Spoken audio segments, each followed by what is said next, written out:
to you once out in the hallway, but so my name is Lisa Hickman, for those that you may not know me. The administrative assistant here at the Space Coast TPO, as well as a clerk to the board. I, myself and the Space Coast TPO would like to welcome you to the Center for Collaboration. This is our first TAC CA meeting here, so please be patient with us. If there's anything that you may need, please reach out to any of the staff. You'll see us on the sides here. We're more than willing to help you out with whatever you need. So. Can you turn the volume up a little? Oh, I'm sorry. Is that better? See, I'm not used to being up front. Corner. Is that better? Yes. Okay. So once again, thank you. And if you do need anything, let us know. The restrooms are all the way at the front of the building, and if you're walking down the hall, they'll be to your left. And we have Cliff here today as our vice chair, and as well as Mr. Landberg. So, thank you. Right. And once again, please let us know if there's anything we can do. Thank you, Lisa, and good morning. Good morning. Good morning. Thank you.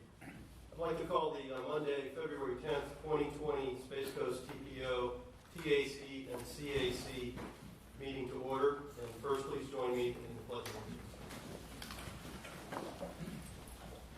I pledge allegiance to the flag of the United States of America and to the republic for which it stands, one nation, under God, indivisible, with liberty and justice for all.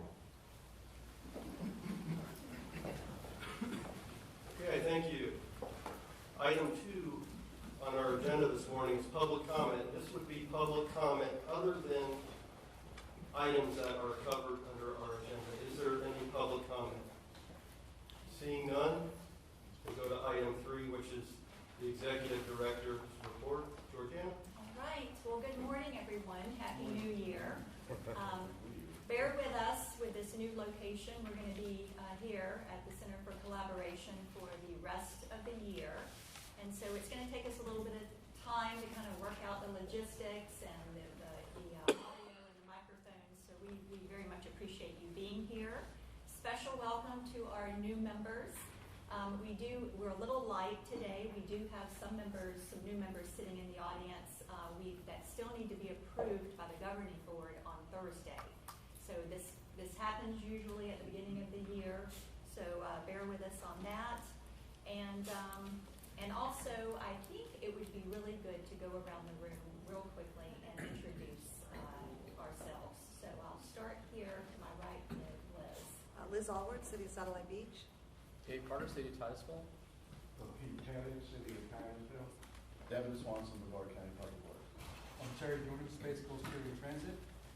Eric Tink, Vanpool Program for Space Coast Carrier Transit. Adam Kohler, Titusville. Michael Jerry, City of Rockledge. Rochelle Lawndale, South Beaches Coalition. Lombard, District 2. Carl DeGlao, North Beaches Coalition. Frank Gerton, TAC, Indian Harbor Beach.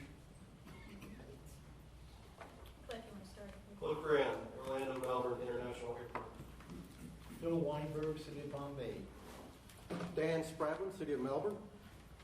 Dave Miller, District 5. Chrissy Fisher, City of West Melbourne. Abigail Morgan, City of Boca. Jeffrey Ball, Frye County, County Development. Matt Stinnett, Town of Alabama. Rodney Honeycutt, District 1. George Bovell, District 4. Liz Lord Riley, City of Rockledge. Frank Watanabe, City of Bombay. Rob Strong, City of Cocoa Beach. Very good. All right. Well, thank you again. On page 1 of your agenda, you have several report attachments for your information, and a lot of these are recurring reports. So feel free to look at those reports at your convenience. You have the draft December the 12th governing board minutes and the attendance record. On page 2 is a recap of the governing board action items. And I can read those real quick. The governing board elected Mayor Kathy Meehan as chair and Council Member Andrea Young as vice chair for 2020. Adoption of the 2019 Public Participation Plan. approval of the fiscal year 20 through 24 Transportation Improvement Program Amendment, and approval of the 2020 Space Coast TPO meeting calendar. On page 13, you have a current status of projects, and this includes planning studies that the TPO is currently conducting, and a status of our priority projects that the FDOT is administering. So we keep this up to date as things change, and there's also a map included with that status of projects, so you can easily see where they are in the county. The Governing Board Strategic Plan Progress Report is on page 34, and we've provided a one-page progress report that reflects the emphasis areas of our board. Safety, linking transportation and land use, sustainability and resiliency, innovation and leadership.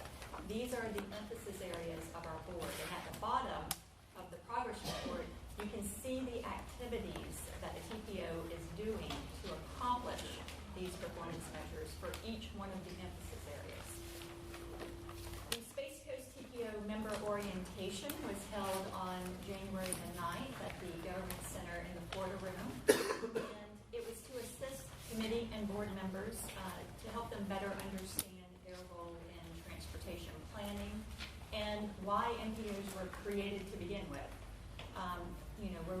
We're ducks in the federal system, and so it is good to kind of help explain what is the purpose of the transportation planning organization. So in your attachments, there's a summary report with member feedback, because we wanted to get member feedback that they got what they needed from the orientation training. So if you were not able to make the orientation, there is a link to our website where you can go and watch it at your convenience. You can fast forward and watch it again at your own convenience. So I would encourage all of them, especially the new members, to watch it. And we did have a lot of existing members as well. We had our committee members and the elected officials together in the same room. And we were told even the existing members that had been on the board for quite a while, so that they learned something new. So that's always good to hear. As a reminder, our first Space Coast TPO member retreat will be held on April the 24th from 8:30 to 12 here at this location. And that retreat is for our committee members and our board members and our transportation agencies to come together. And the theme is going to be innovations that move us. And we have some really dynamic speakers lined up. And part of that is going to, part of that presentation, we really want to dig into funding, innovative funding, because at the end of the day, it is all about funding as we move forward. So please mark your calendars as we're really looking forward to that event. So the next thing I want to talk about is the MPOAC legislative newsletter, which is on page 20. And so for the new members, this is the Florida Metropolitan Planning Organization Advisory Council. It's a statewide meeting where the 27 MPOs, TPOs throughout the state of Florida get together. And it was created by the legislature to augment the individual MPOs in a cooperative transportation planning process and policy discussion. Federal Highway and FDOT Central Office is at the table as well during those discussions. So the MPOAC staff monitors transportation-related legislation, and they can reach out to the bill sponsor and get more information and share information about issues that may come up on specific bills. So you have a listing of all of the bills that are currently in committee. If you want us to follow up on anything, please let me know, and we can certainly do that. But there are two bills that I want to bring to your attention, and that is Senator Perry's Senate Bill 1000 and House Bill 1371 from Representative Fine. Both of these bills are addressing safety at mid-block crossings. The two bills would require mid-block crossings to have a flashing signal or remove the mid-block crossing. And so when I say pedestrian crosswalk, I'm talking about a crosswalk between an intersection, mid-block. So the flashing signals is a reference to a traffic control device, such as a full traffic signal and a high-intensity activated crosswalk, commonly called a HAWK beacon.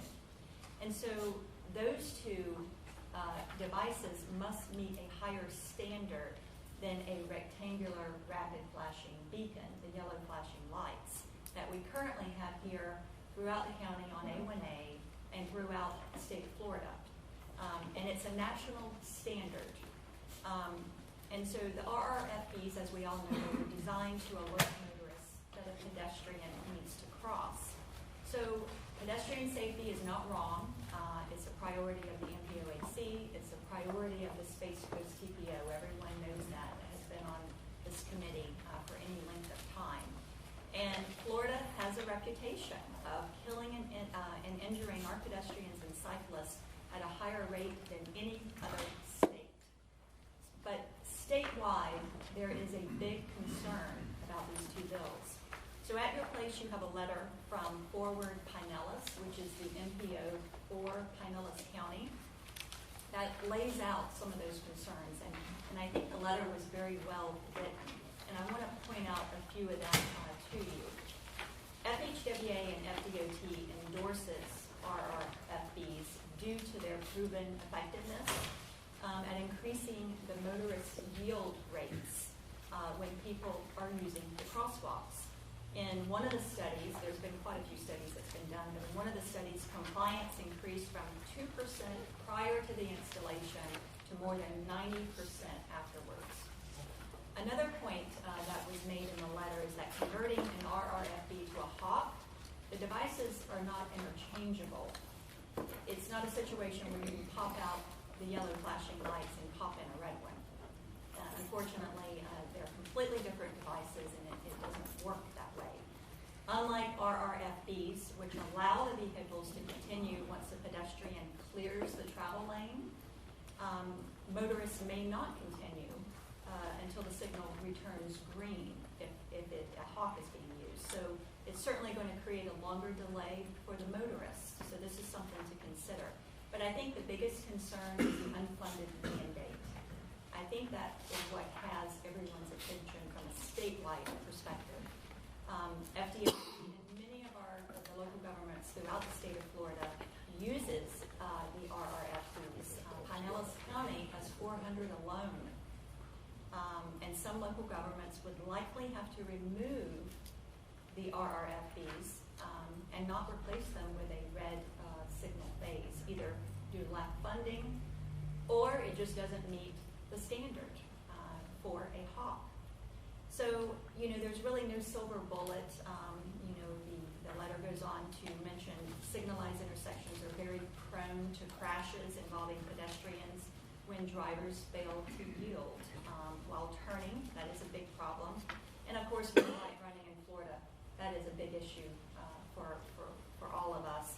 Significant problem for pedestrians at our intersections. It's not just the mid-block crossings that is the problem.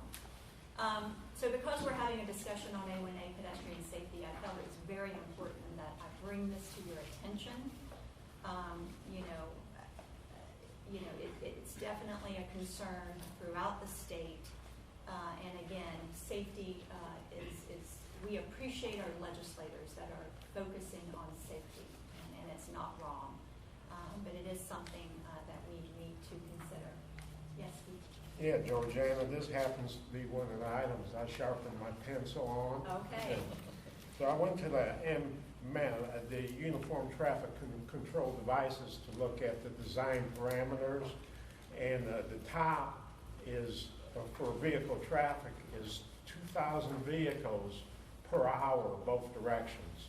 That tells me that this is considered for low-volume roadways or in low-volume areas, because the places where we want to put them has a lot higher traffic counts than 2,000 vehicles per hour both directions. So this doesn't look suitable, and that got me thinking, what's it do to our ITS? It just blows it right out the water. We might as well scrap it, because if you have random red lights in the system, ITS isn't going to work for you. So the millions we spend on ITS, we might as well scrap it if the Hawks come online. And then on my way here, I counted pedestrians from I went to US 1 all the way. I counted 1 pedestrian, 2 bicyclists. Now for drivers to understand and to develop safety habits for pedestrians, they need to see a lot more than one. I know this to be a fact because I use the sidewalks and the streets a lot as a walker, a jogger, and a bicyclist. In areas where they've picked up where new trails have been constructed and there's a lot more traffic, the drivers are a lot more friendly to me. They yield a lot more than they do in areas where the pedestrian and bicycle counts are really low. So the first thing, the drivers need experience where they see pedestrians and bicyclists so they can react and yield. Second, the speed limits need to be a little bit lower so there's time to yield. And lastly, my safety is my responsibility. I use the rules, stop, look, and listen. When I push a crosswalk button and wait for the light to change, it gives me instructions. Look both ways and don't walk into oncoming traffic. That means don't be staring at a cell phone and walk into a road. So this is a great big mixed bag where we're trying to engineer safety, and we can only engineer it so far, and the rest is going to take experience from us being on the streets more where drivers can start reacting to us, and that's a big part of it. And the second, we have to understand we're responsible for our safety. The pedestrian I saw was jaywalking dressed in all black with a black hoodie, not too visible. The 2 bicyclists, they were very, very bright with the light flashing so I could see they were experienced. But to get back to the Hawks, the Hawk isn't going to do it. It's going to screw up our RTS. I don't really believe it's going to drop the accident rate because the drivers have to get used to pedestrians using the facilities, and the pedestrians have to get used to stop, look, and listen and quit walking out in front of traffic. And, you know, that's what little I surmise, and I was going to say this anyway later on. You just kind of jumped it up. Well, thank you. Thank you for those points, Pete. I will over here agree with that statement. That was Very well said, Pete. All right, well, thank you for that. I do want to mention, I don't have all of the information, but there does appear late Friday, there was an amendment filed to that bill on the House side. And it appears that for all mid-block crossings in existence, this is how the bill reads, any mid-block crossing with 2 or more travel lanes and a speed limit of 35 miles per hour or less can have a yellow flashing RRFB as a traffic control device.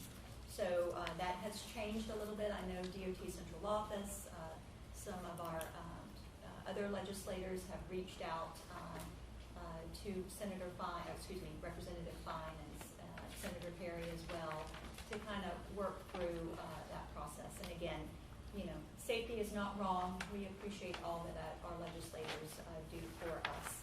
And on that note, I would like to bring up Kim for her to talk a little bit about our Vision Zero program. Since we're talking about safety, I think it's very appropriate. Good morning. I can't stand behind that. You couldn't see me at all, so I'm trying to stand over here.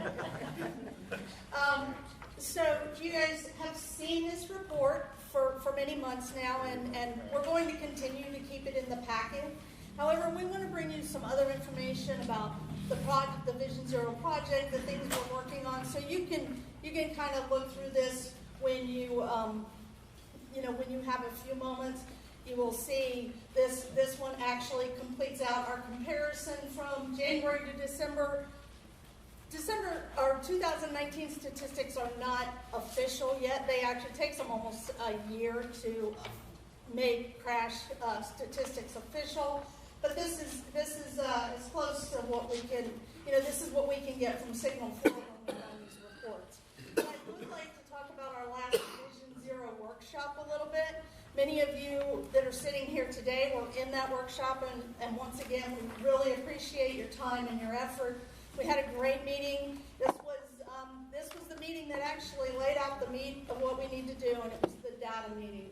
So the folks that were in that room got an overview of the crashes that are happening in this county, where they're happening, how they're happening, and that data will be broken down more We had our high injury network reveal.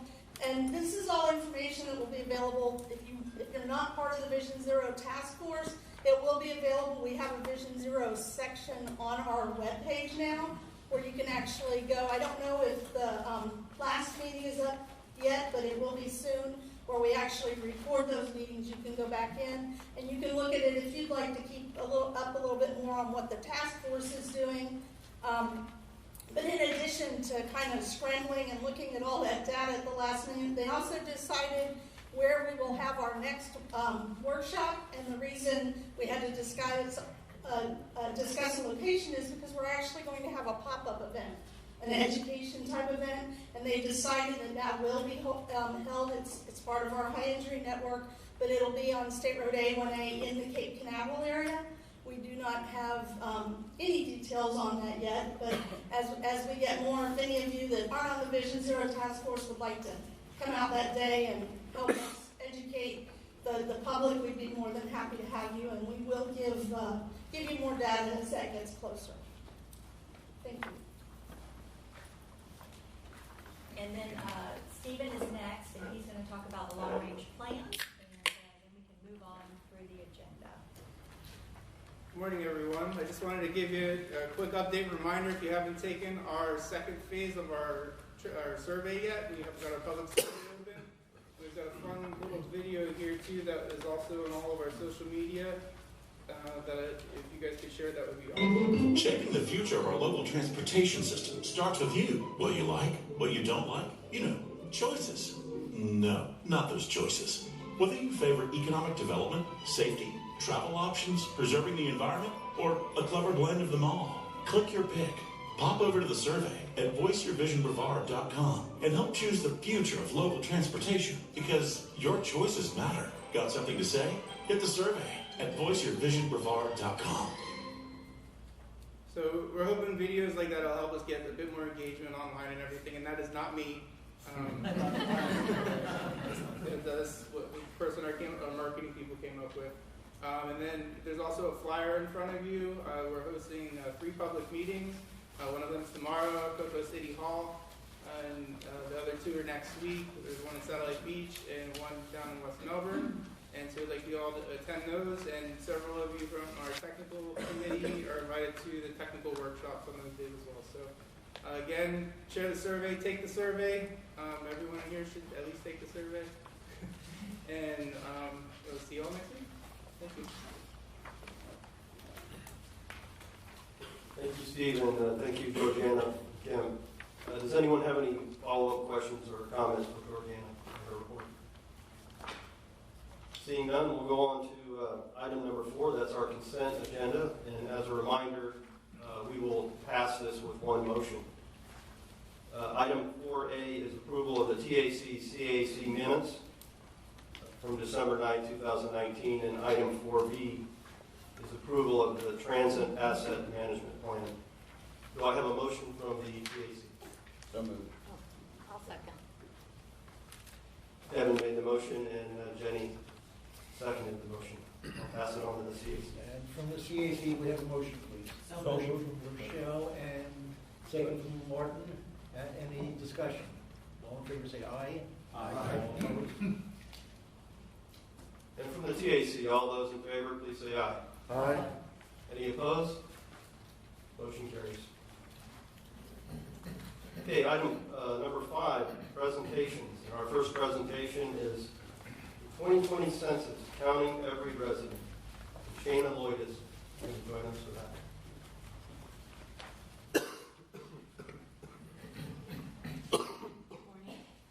Good morning.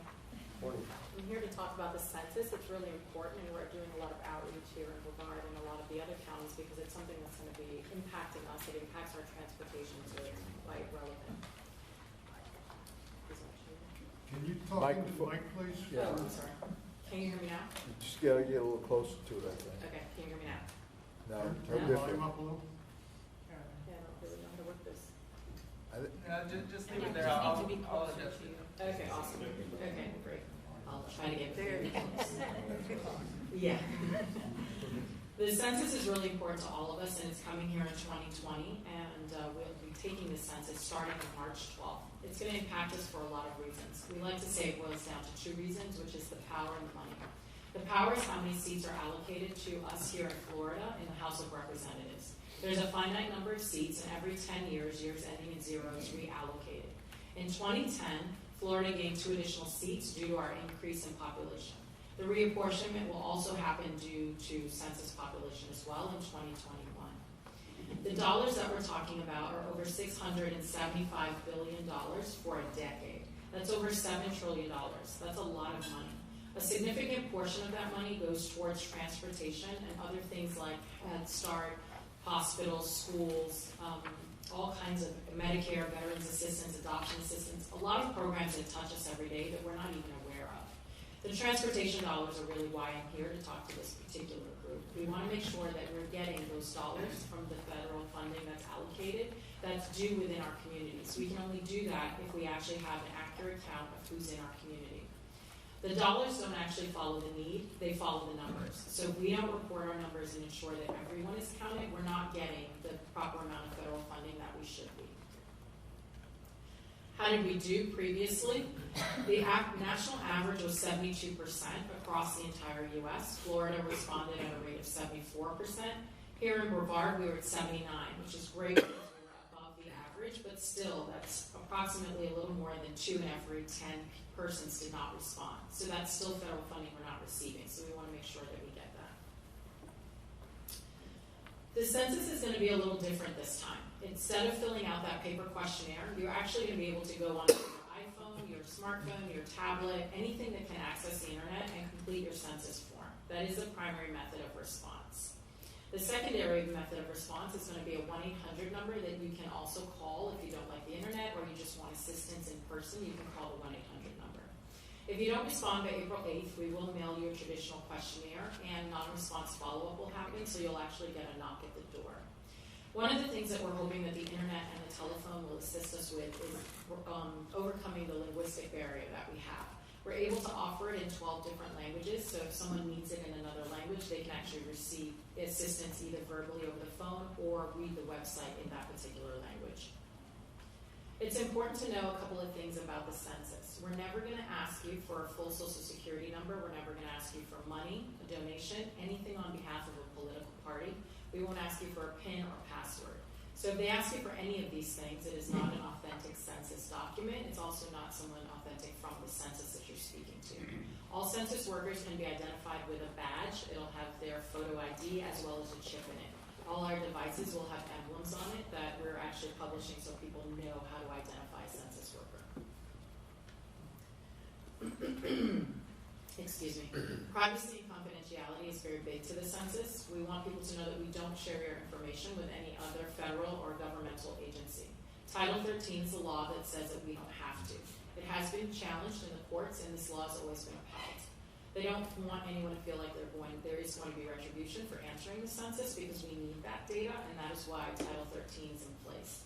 We also seal the records for 72 years, so they're not published. Ancestry.com actually gets all its information from the census, but it's why you don't find your current relatives, because that information has not been released. Why don't we get a successful count? We have what we call hard-to-count areas. Hard-to-count areas are identified by several markers that we've noticed happen continuously in these areas. It can be everything from grandkids living with grandparents, high concentration of mobile homes, low educational attainment, areas that have high levels of crime, young children, and high concentration of renters. These are the things that we've noticed about the areas that traditionally do not respond to the census. This is a sample of a low response score map. The darker the orange, the more people in that area do not respond to the census. The yellow areas also depict areas where, there's an amber alert, where people respond, but it's at a little bit of a higher rate. So we want to make sure that we're still addressing those areas. As you can see, a lot of Florida we're kind of one giant hard-to-count state. So we're doing a lot of outreach so people understand the importance of the census and why they need to respond. How do we go about outreach? Outreach is formed by, we form what we call complete count committees. Complete count committees are formed at the state, county, city, and municipal level. They're groups of trusted voices that come together to determine how do we want to get the messaging out. For instance, with transportation. Transportation offers a lot of areas where people can get visual information about different topics. The census is one of them that we're looking to partner to ensure that people are receiving this information. We have social media campaigns, we're putting it out on PSAs, there's commercials, you're starting to hear it on the radio. The counties and the cities are also putting this information out. They're doing events to bring awareness as to why people should have the census or to enter the census. We're also going to have mobile questionnaire assistance sites where people can actually go if they need assistance and speak with and work with a local Census Bureau employee to complete their census forms. We also want people to know that there are jobs available. We are the largest peacetime operation here in the United States. We do hire locally. We want you to work in an area that you're familiar with the community as well as the geographic differences in that area, so we do hire locally. They pay weekly. It is a high pay rate because we know it's a temporary job, so we want to let people know that as well. That's my contact information. If there is a way that you'd like to partner with the census, or if we can get you digital files that you can use within your organization or group, we're happy to do that. I can also pair you with the Complete Count Committee to make sure that you're active in how we get this message out within our community. Thank you very much. Thank you, Shannon. Any questions? Bill? You talked about if people didn't respond to the phone, that they get a letter. How do you alert for the phone or the computer response? Great question, thank you. There's actually going to be 4 or 5 mailers that are going to go out. It's going to be one of those forms that you get that's sealed all around the edges that you have to open up. When you open it up, it's going to give you the website and it's going to give you a digital code that you'll enter. That code reflects your address. When you enter it, we know what address you're responding on behalf of, because the census isn't tied to a person, it's tied to an address. So that's why we have that code in there.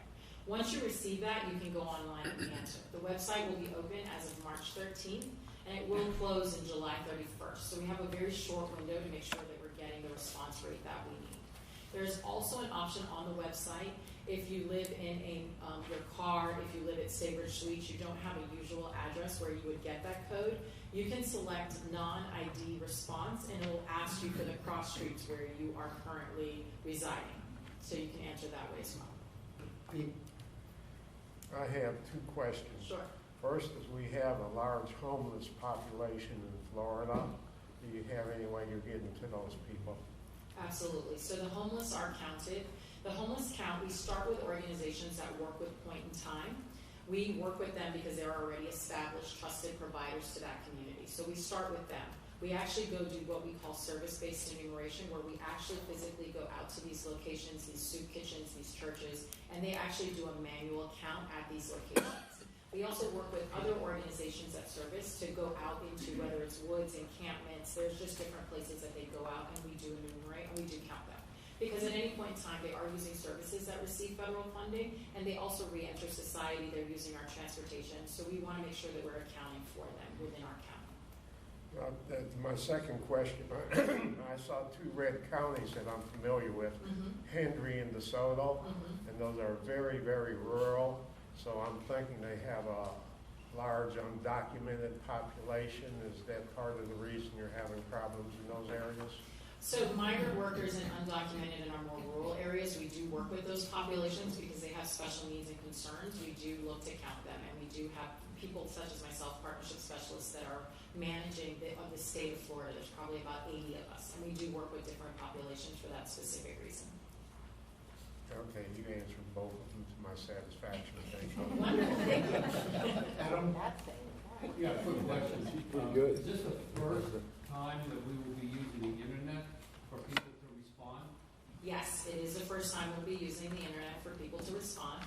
They did run a test of this, and interestingly enough, the population that answered largest was 65 and up. Our lowest using members were our 18 to 25. We think it's because they don't understand the importance of the census. But yes, it's the first time. Thank you. Arlen? Okay. Early on, one of the slides indicated they would not ask for our complete Social Security number. will they be asking for the last 4 digits or something? No, they won't ask for it at all, actually. Nothing No at all. questions, yes. They're just gonna ask you, there are 9 questions on the form. It's gonna ask you how many people are in your residence as of April 1. It'll ask you again, in a very similar way, how many people live in your household. It's gonna ask you for your name, your age, your date of birth, whether or not you have Hispanic origin, and then it's gonna ask you for your racial identification. Then it's gonna also ask you if anyone else lives in the household, and then you answer those same questions for each person in the household. Those are all of the questions. We have the questionnaire. We're giving it out and sharing it so people know what to expect. Okay, thank you. You said that you have basically a database of all the address points that are connecting people. Is that something you could share with other government agencies? No, nothing that we collect we can share. It's called personal protected information. It's all under Title 13. We don't share addresses, we don't share names, date of birth. You haven't collected, it seems like you're saying that you're tying the people to a database of addresses that you already have. We're reflecting who's in that population. So when we report this data, we report it at the aggregate level. We have something called census tracts, which are somewhere between 25 and 30 blocks, depending on how rural the area is or how urban it is, how dense the population is. And so when we report these numbers out to federal fundings to determine, we're always reporting on the census tract. We don't report on individual households or individual persons. Liz? Related to the question of getting the word out about the census, you mentioned the physical mailing. Will there be digital marketing efforts as well that also kind of alert people as to how to identify the legitimate Census Bureau? Yes, the Census Bureau has a full digital format and marketing plan that they're going to. They're on YouTube. We have a YouTube channel that shows videos of everything you need to know, what census workers look like. There's tons of videos for informational purposes. We are on Twitter. We are on Instagram. We are also on Facebook. So there is a complete digital platform that is going to be going out. Thank you. We have a rather large population of residents of senior centers and rest homes and medical facilities. Are they accounted for? Yes, in 2 different ways. So there is something called group quarters enumeration. Group quarters enumeration is any physical structure where I can go to one person, an administrator, and say how many people are in this residence. So think of dorms, think of jails, think of assisted living facilities. I go to administrator. If the administrator says, well, most of my population is visually impaired, I want someone to come and take the census in person audibly, then we do that. So we work with the administrator of those facilities to determine the needs of their particular population, and then they tell us there are 4 ways that they can choose for us to come in and respond. Thank you. You're welcome. Okay, any further questions for Shannon? I got one last question for you, Shannon. We as a group, what can we do to help you? What would you like for us to do? I would like each and every one of you to think about which aspect of the department or what organization you're with and say, how can I tell my population about the census? Can I post something on a web page? Can I put it on a placard in a bus stop? Can I put it in a newsletter that we send out? Do we have a digital platform that we can get this out? It's really just about educating. Can you host a workshop? Do you have enough employees that you say we can come together like this and educate them about the census? Those are all ways that any of your organizations can assist us with getting this message out. Thank you. Thank you. Abby, go ahead. I just wanted to comment just real quick, just so everyone in this room knows too, Brevard has a local count coalition. They're meeting monthly, they meet here.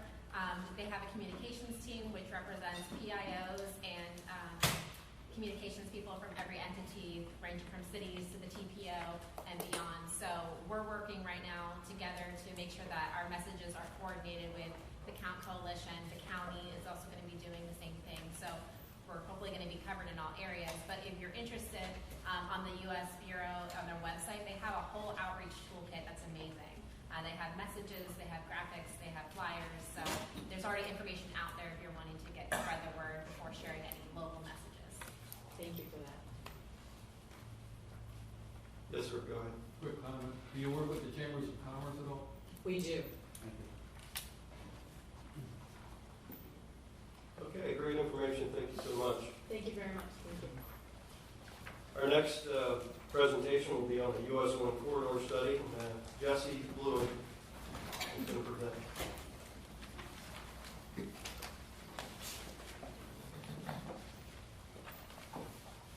morning. I'm Heather Garcia. I'm with the Board Florida Department of Transportation within the Planning and Environmental Management Office, and I oversee the corridor planning studies that the department conducts. And today we have studies, some information for you about the US 1 corridor. And I want to introduce Jesse Boulin. He's our consultant project manager. Ennis Davis in the back is our in-house consultant that's been working on this project as well. So, with that. Thank you very much, Heather, and Chair, and congratulations on everyone's new positions. It's great to be here before you. So this is the US 1 corridor planning study. It goes from State Road 404 to Park Avenue. It's a distance of approximately, there we go, 9 miles.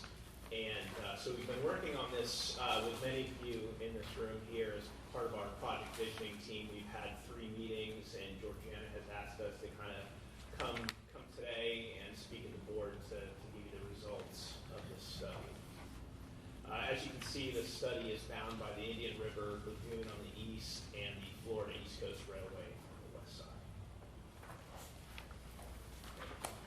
This project is number 7 on the TPO's project priority list, and there was a project development and environment study programmed in fiscal year 2021. So what we did and what the department now does, the DOT in advance of all PD&E studies, is conducts corridor planning studies. The purpose of a corridor planning study is to evaluate short and long-term needs for the corridor, and in this case, the four-lane section of US 1 between Pineda and Park Avenue. Just to point out, this section of US 1 is what's called an integrated corridor. So there are intelligent transportation systems. Because this is a diversionary route to I-95, the department has currently technology in place and plans to add future technology such as closed caption TVs, incident management, and those sorts of things. So out there today, it's a 4-lane facility, 12-foot wide travel lanes. As you can see on the west, the Florida East Coast Railway is present, and obviously that is especially relevant given the plans for the Virgin trains coming through the area. And so in its present capacity, there really are no bicycle and pedestrian facilities. There are portions of US 1 that are designated bike lanes in random spots, but it's very intermittent, generally no pedestrian features. So the first thing that we do in corridor planning studies is we look to identify the need. What's the problem on the corridor? What do we need to do to come to a solution? A big part of that is often traffic. So we took a very deep dive into the traffic element for US 1 because this section's a little bit different. Out of the 9 miles, there's only 3 signalized intersections. So this operates a lot differently than the portion of US 1 here to the north, where you have many more signalized intersections. The good thing is that this facility acts more like an arterial, limited access, or pardon me, a controlled access facility more than your average arterial. So what that means in the future is 6 lanes is not showing as needed between Pineda and Park. So we looked into, again, a very detailed analysis, and what you're seeing here is the AM and PM level of service by segment. What we did next is we looked at the intersections. There are some existing improvements. Obviously, Suntree has been very much a popular topic of discussion, and that will be improved. Currently, the Florida Department of Transportation is working on signalizing the eastbound movements at the 404 ramps.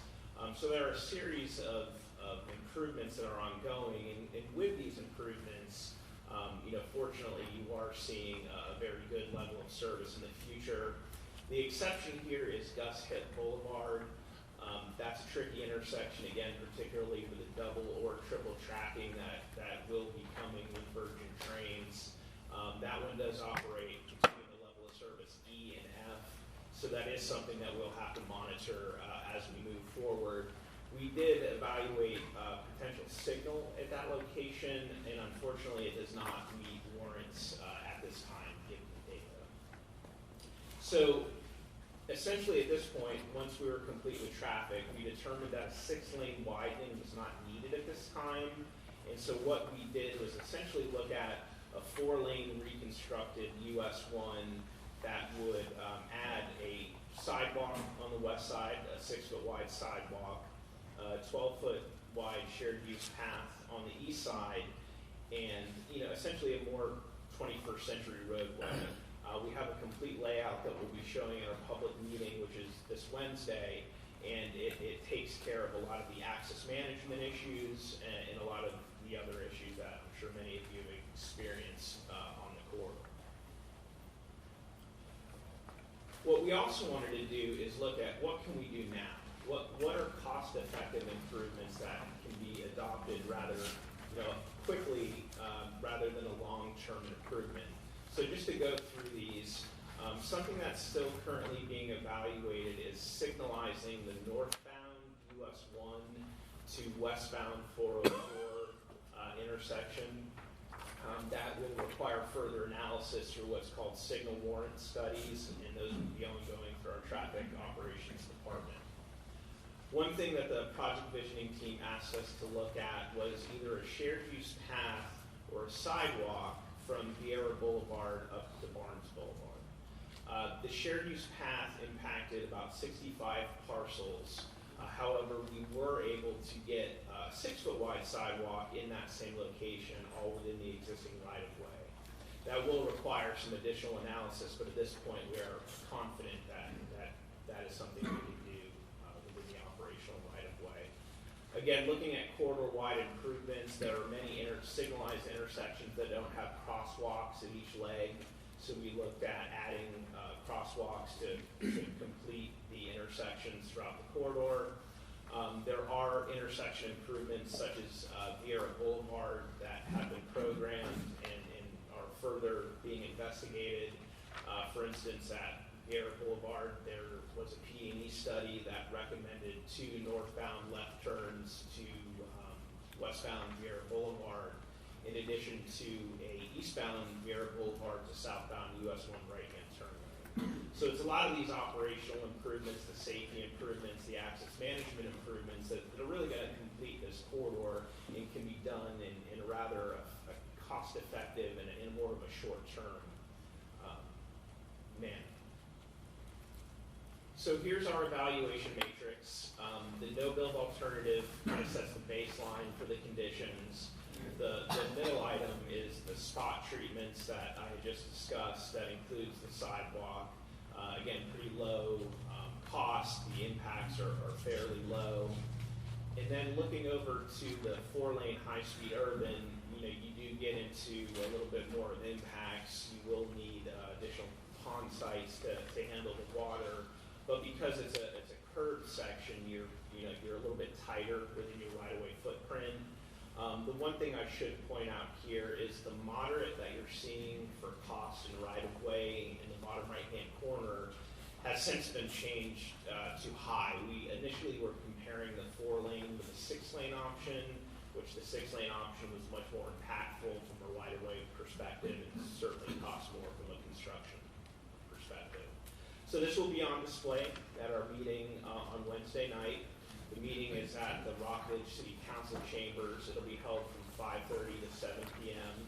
And we'll have our concepts on display. It's an open house. Certainly look forward to seeing many of you there. And at this point, we're finalizing our project documentation. And then given the potential improvements that will be happening with Virgin Trains, the spot treatments will follow at the appropriate time. We want to make sure that we're in sync with the county and with the efforts that are associated with that. So we're kind of taking a wait-and-see approach and working closely with the stakeholders that we've worked with for the last 11 months or so. With that, my contact information along with Ennis Davis' contact information is here. Certainly if you have any questions, if you want to talk, we're here for you. And with that, I'd be happy to answer any questions you have. He's here for me, so I'm going to ask him a question. On the 6-foot sidewalk, that's a one-way sidewalk. And the reason I'm saying it's a one-way sidewalk, I'm on the sidewalks quite a bit. You get a lady with a dog and a kid, I'm on the grass to make room for them. Now, an 8-foot sidewalk, which is pretty close to my house, I have an 8-foot sidewalk, that's a two-way sidewalk. You get a lady, a kid, and a dog, there's plenty of room for me where I don't have to step in the fire ant hill. I can stay on the sidewalk. So an 8-foot sidewalk, and you said sidewalks are cheap. And this also happened, $15 a square yard, and this also happens to be on the west side of the road where the population is. You know, on the east, there isn't much population. You said big distance between intersections. So for me to get to the trail, the 12-foot trail, I'd have to do a lot of jaywalking. So that even makes more sense for an 8-foot sidewalk, which is wide enough for two-way traffic, where I don't have to skedaddle across US 1 with dark clothing where I might get hit. And so I'm just sharing what little I know. If you're going to make something for the 21st century, let's go back 20 years. We had a 4-foot sidewalk, not wide enough. Went to a 5-foot sidewalk, not wide enough. We got fatter. 6-foot sidewalk, still not wide enough because I'm sharing with you. You go to 8-foot sidewalk, you can accommodate two-way traffic. And I think that's really what we want to do, especially on this segment where most of the population lives on the west side of the road. And that's what little I have, and I'm sharing my experience along with what I would need and what I would be comfortable with as a user of these facilities. Now, what you do with the road, I don't care, but what you do with the sidewalk, I do care. No, I appreciate it. We've coordinated often on the Babcock Street study, so I always appreciate your input. What we wanted to do is develop a longer range vision for the 4-lane is what you're seeing here. But in the meantime, you know, what can we do to get relief out there and, you know, move it forward as quick as we can as funding comes available. So we kind of looked at a full range of options between completing the sidewalk from here to Barnes. But then, you know, ultimately in the future, I think everyone's goal is to make completely US 1 a pedestrian safe and a pedestrian friendly corridor. Or easier to do it up front of a major project and find nickels and dimes and come back and retrofit it. That never seems to happen. Seems like once you lay the concrete down, hey, we're at 4-foot sidewalk, I'm stuck with it. You know, it doesn't change, it doesn't get wider. It's there, and it's there for a long time. So I'm just sharing what little I know from a user. And you don't have to take it. I mean, you know, I'm just trying to share with you. I'm an experienced user. That's what I would like to see, because it would do me and my fellow pedestrians a lot of good. Like I told you, I don't care about the blacktop. I always appreciate speaking. It's a pleasure. Christie, he's not budgeting. Well, you know. With the 6-foot cost, sidewalk, yeah, I would say from the planning perspective, a lot of planning documents recommend, 7 feet at a minimum. So was the 6-foot chosen to save on construction costs? Do you guys make it a really thick sidewalk? Why was 6-foot chosen? Well, so the 6-foot was chosen on the west side, and then the shared use path would provide, all range of users from bicyclists, etc. And it would basically to be staying within, limited right of way. Now in the future, a 7-foot sidewalk could certainly be evaluated. The planning study process is really step 1, so it's the vision, it's identifying the need and looking at a range of options that are really intended to change as we go into the project. So ideas like we're hearing today are exactly why we're here, is if and when this moves forward, we want to make sure these things are considered. So items like that are certainly on the table.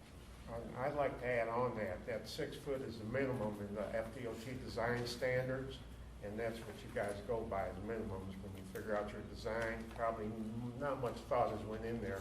We're going to meet the design standards and move on. But it's a minimum, so 8 foot is okay.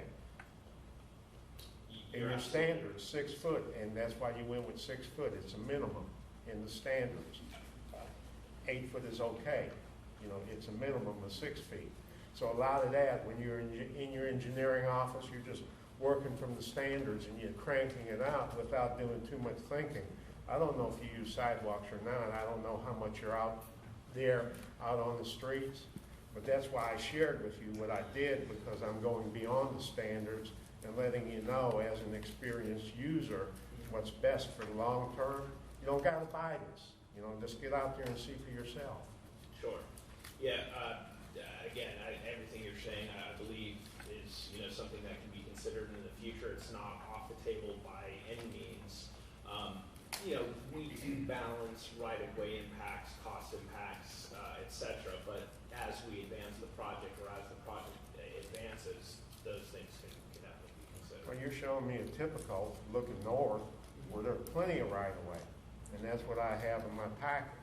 So based on what I have in my packet, it evolves into the conversation I have, because I just didn't think about it today.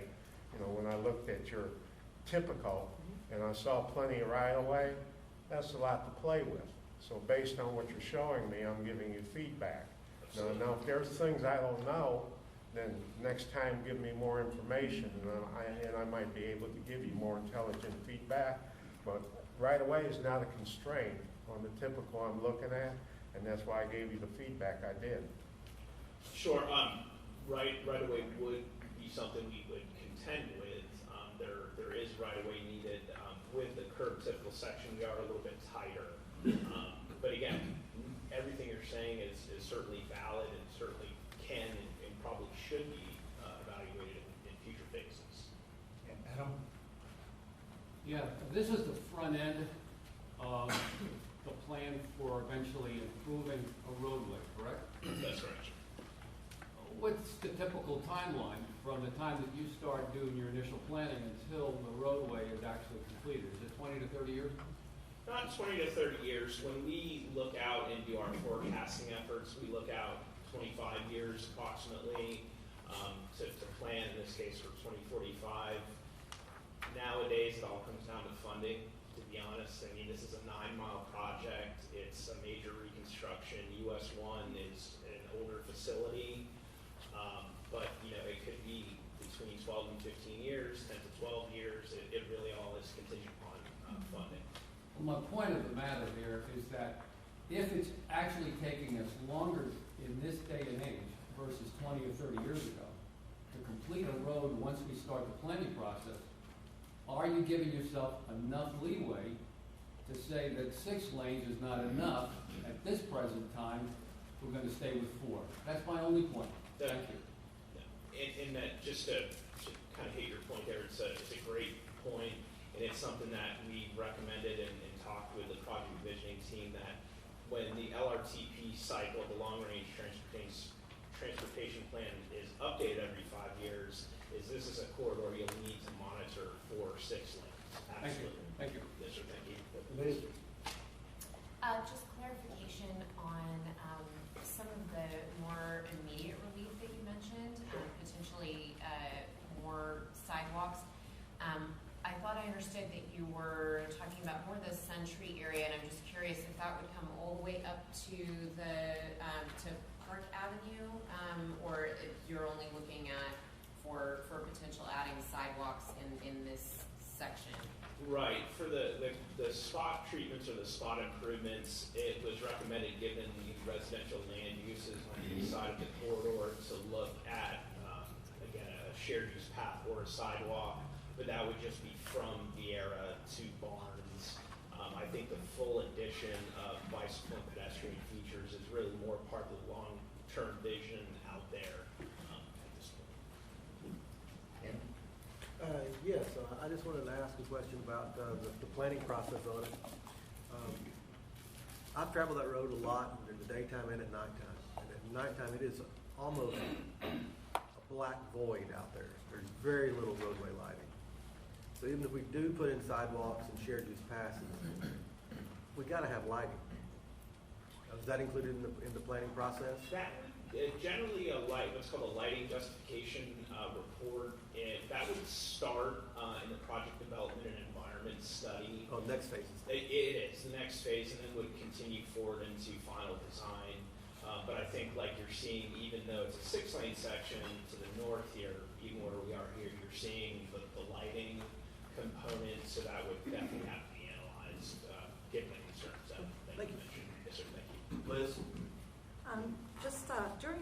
process, do you all evaluate your existing stormwater outfall pipes for treatment during this planning? We do, and those will be part of the final report. Given the conditions on US 1, we took a pretty deep dive into the drainage component for a planning study. We were able to identify, for instance, with a sidewalk, if a sidewalk was implemented, what the ditch configuration would have to be. Would we have to extend cross drains, so on and so forth.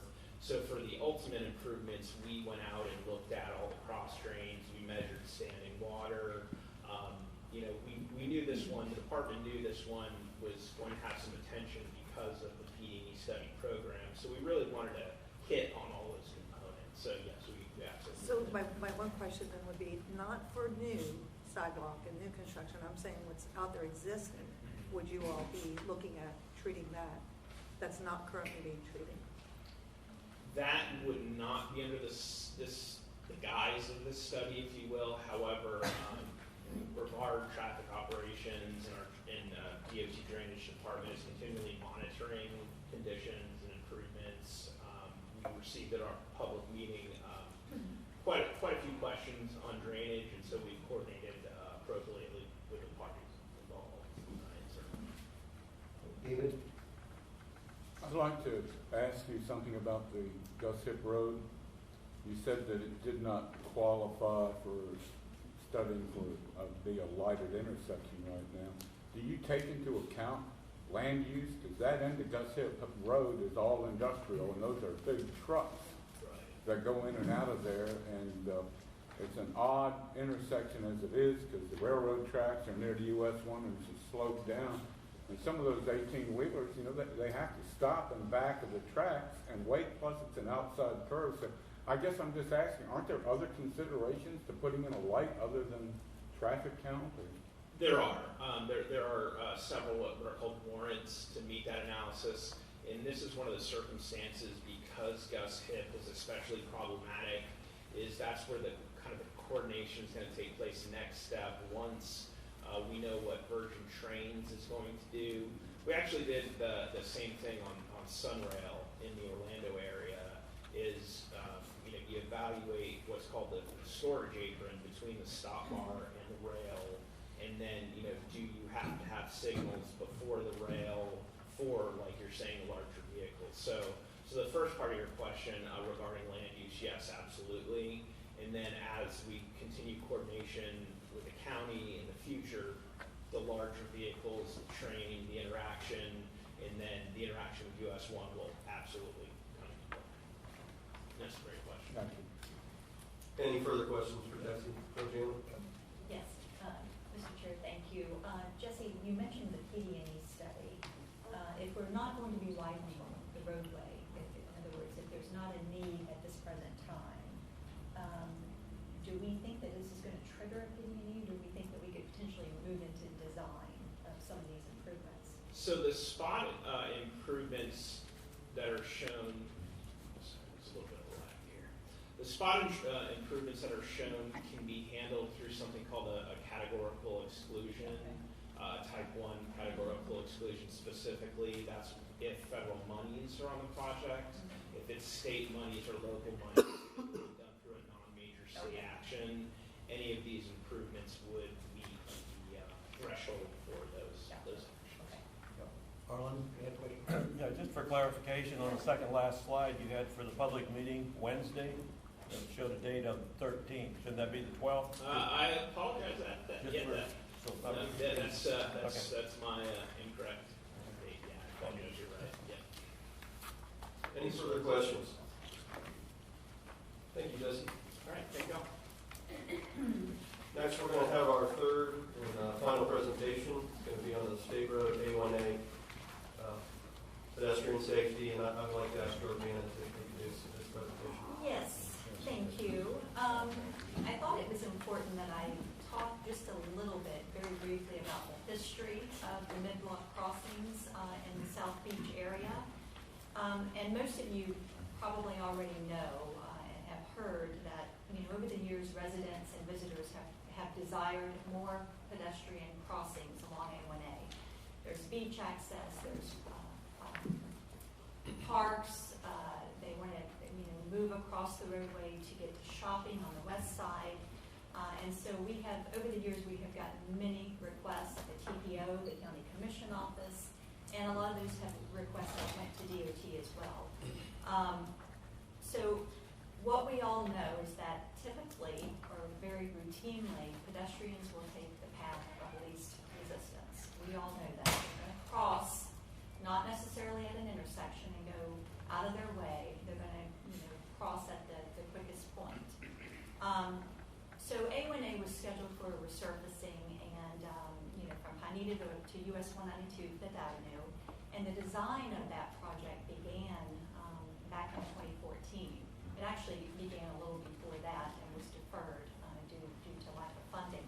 So the DOT is very good about reaching out to the individual local governments when a routine maintenance project is coming about. They want to bring everyone at the table. They want to have the Space Coast TPO there, as well as all the different municipalities that the project runs through. And they want to know, what are the issues? Are there any safety issues? What is the vision for the corridor? And so, the opportunity presented itself for the discussion to start happening with the DOT, that we have been getting a lot of requests for mid-block crossings. And so that's how the projects really came about. It was a lot of coordination with the individual municipalities, lots of public coordination. It required a very focused pedestrian studies. The city of Satellite Beach was very proactive in kicking that off, and the mid-block crossings in Satellite Beach was able to be incorporated into the resurfacing. And then the mid-block crossings to the south had to come a little later, and the department did additional pedestrian focused studies, and then those were programmed as a separate project. So I'm sure that you've all heard about the tragic crash fatality involving the child in Satellite Beach, Sophia Nelson.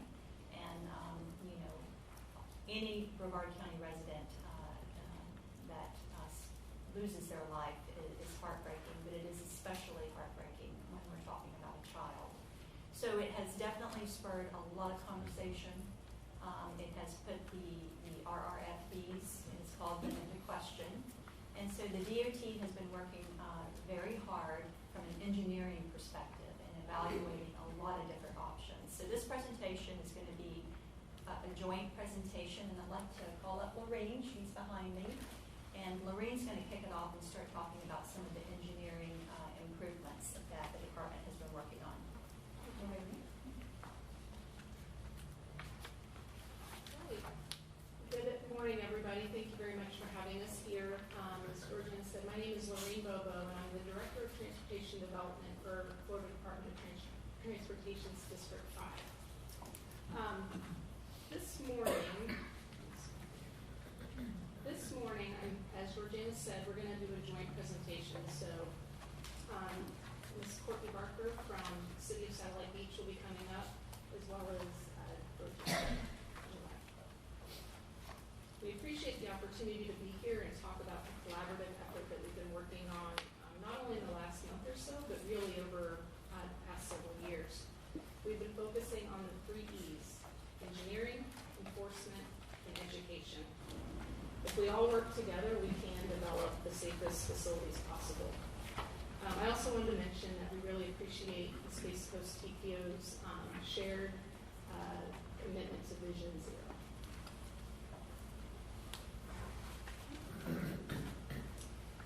So what we have out here today are the 16 RFBs, or rectangular rapid flashing beacons. They're along that A1A corridor of about 6 miles. We've also come in, and if we haven't completed it yet, we've put in lighting along those areas to kind of complete that effort. As mentioned earlier, and in the Pinellas letter, RFBs do show a much higher yield rate from drivers.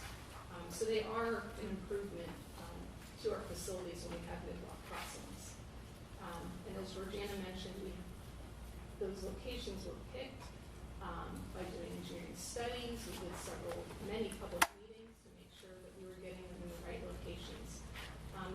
2 locations that were supposed to go in as part of this last project. We took a look at them again, and we're going to be relocating those. The new locations have not been identified, but to me, that just kind of goes to show somebody brought that to our attention, and we looked at it and said, you know, there is a better place for them. So we're always trying to improve. So I'm going to talk about several improvements that we're going to be implementing along the 6 months. The first one is advanced flashing warning signs. And these are ahead of the clusters of RFPs. So as a driver, you would see these and you would be kind of told, okay, there's going to be pedestrians coming in this area. So just bringing that much more attention to the mid-block crossings. They'll also include a distance plaque, so you will know this is the next 4 miles, whatever it may be, to look out for the RFPs. Okay. A second improvement, and this is one I really like, are called gateway signs. So these signs would be at the crossing, right on the edge lines. The next slide I have kind of shows how they'll be laid out. And there'll be 3 in each direction, so 6 at each crossing. And they're just reminding the driver, state law, to stop for pedestrians in the crosswalk. Okay? They also act as a traffic calming. So when you get to them, you kind of slow down. Want to make sure you don't tap them with your car. This slide is showing what they may look like at a crossing. So you would have, each driver would have one on either side of their vehicle. In earlier stages of these, they were only on, I don't remember which side, but they were only on one side. So if you had 2 lanes in one direction, you may not see them, depending on what lane you're in. So I think these are going to be really great. Okay. This slide, don't worry about, you can't read on there, but what this slide is showing you is blue is our baseline. This is at each of these, we put the gateway signs in across the state at various locations, and then we took some data on them. So the blue line is showing just the regular without the gateway. That orange line is showing when you have that full gateway in, drivers are yielding at a much higher rate with just adding in those signs. So we anticipate that we would see the same reaction. This is another really great improvement that we're working on. So the first 2 were for the driver, warning the driver, hey, there's stuff going on, there might be pedestrians around. This is for the pedestrian. So today, there's a sign that just says push button for warning lights. What we're proposing to Federal Highway and to update it to the MUTCD is to add these bottom 2 blocks, wait for traffic to stop, then cross with caution. And these are not approved yet. We're hoping, we actually just made one so that central office could look at it, but it's getting a lot of traction. And as soon as we get the okay, we're ready to start making the signs and getting them installed out there. Another really important number I talked about, engineering, enforcement, and education. FDOT is committed to lowering the speed limit along this stretch from 45 miles per hour to 35 miles per hour. We can just change the signs, but without enforcement, we're not going to be able to get down that operational and that prevailing speed. So with that, I'd like to invite Courtney Barker up from the City of Satellite Beach.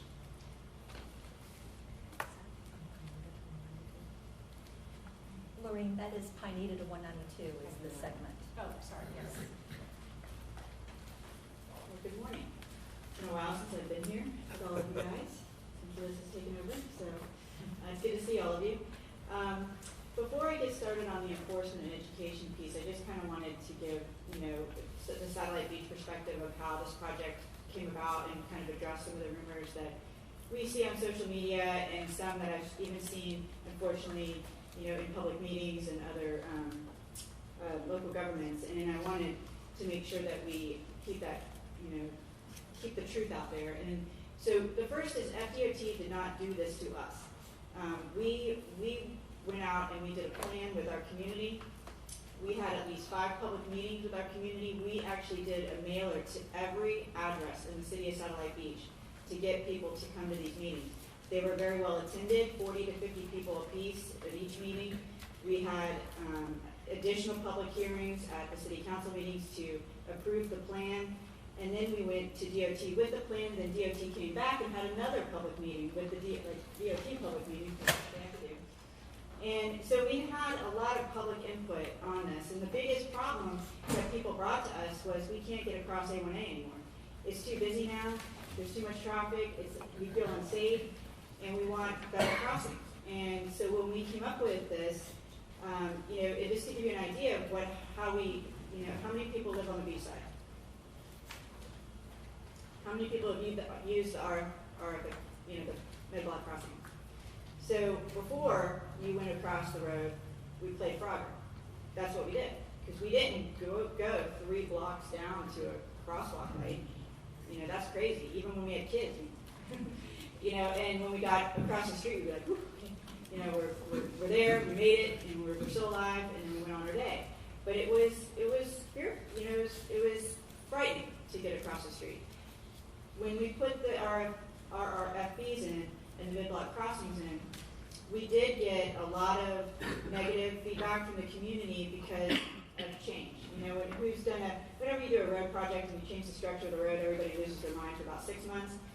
And then after they get used to it, if you change it again, then they get really mad at you for changing that. So, it's change, and we have to all go through it. So whoever builds roads out here, we all know that.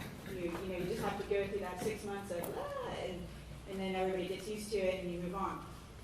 In this case, everybody did. Everybody started using them, they got used to them, and they worked.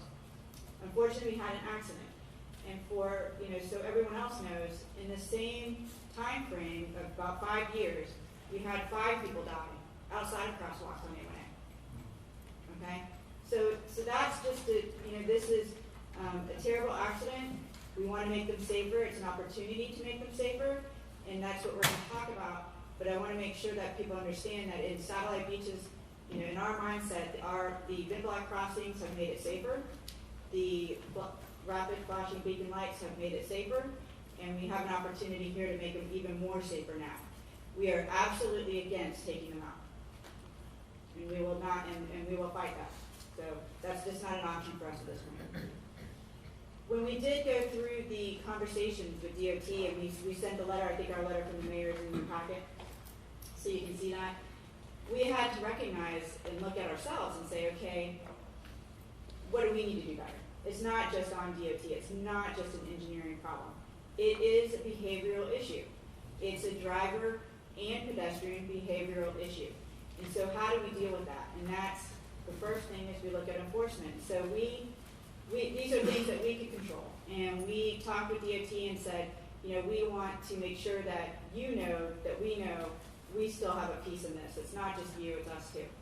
And so we approved 2 new police officers. I know that, and my police chief was sitting at the council meeting, and I think Florida Today actually quoted him as saying, if people told me 10 years ago that you wanted me to enforce more, I would have told you you're out of your mind.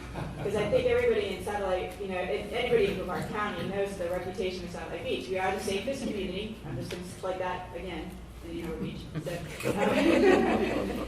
So we are the safest community. I think the harbor is 8. But we are known for traffic enforcement. We're known for DUI enforcement, and we're known for traffic enforcement. But we had a huge demand from our community. Lots of calls, lots of I can't go to Publix anymore without talking about this, and then a large amount of the community said, we just don't see you all out enforcing this as much as we want you to. So we added 2 new police officers to do that, and that was a 5-0 vote. There was very little questioning about that. We were able to do it within budget. Rick put that in. We were able to do that within budget, so we didn't add any more money to the budget on that. And we will be concentrating on crosswalks as well as the enforcement of the 35-mile-per-hour speed limit. We are very grateful for the decision of DOT to do that. We've asked for that since we turned in the plan originally. We felt that these mid-block crossings would work better with a slower speed. And we've always been an advocate for that, and so we're really, really excited that they've agreed to do that. So we know that until we look at the structural portion of the road to look at, kind of decreasing the speed naturally, we are going to need to do it by enforcement, and we are prepared to do that. So we are looking forward to the MOU with DOT and be partners with them on that as well. We also want to make sure that we're doing our part in education, and we have the larger TPO education component, which Georgiana is going to come up and talk about in a second. But the city can do a lot. And we have a youth council, and that is a council that's made up of mostly high school kids, and they have taken this on as a project. We also have our fire department. Our fire department goes into a lot of the elementary schools to do fire education and stuff like that. Safety, basically, safety education. They're adding the crosswalks to their discussions with the elementary schools. And what's interesting about that is the firefighter that is heading this up was a respondent to that accident. So he has a very big vested interest in seeing that happen, and it is an emotional issue for him. So he wants to, it'll be a long-term program for us and with the city. So with that, I did want to say before you get any questions from me, I cannot comment on the accident yet. The report is not out yet, so I can't discuss that. So I just wanted to put that out there in case you were minded to raise your hand. And with that, I'm going to invite Georgiana to come up and talk about TPO. Can you clarify exactly how the law reads on this? In other words, if the blinking is still going on, but there's nobody in the space, can you go through? Yes, you can. Yes, you just have to yield for the pedestrian by law. So the blinking lights are there just to alert you that there's a pedestrian present. So if the pedestrian's cleared and you see that they're cleared, you can move forward.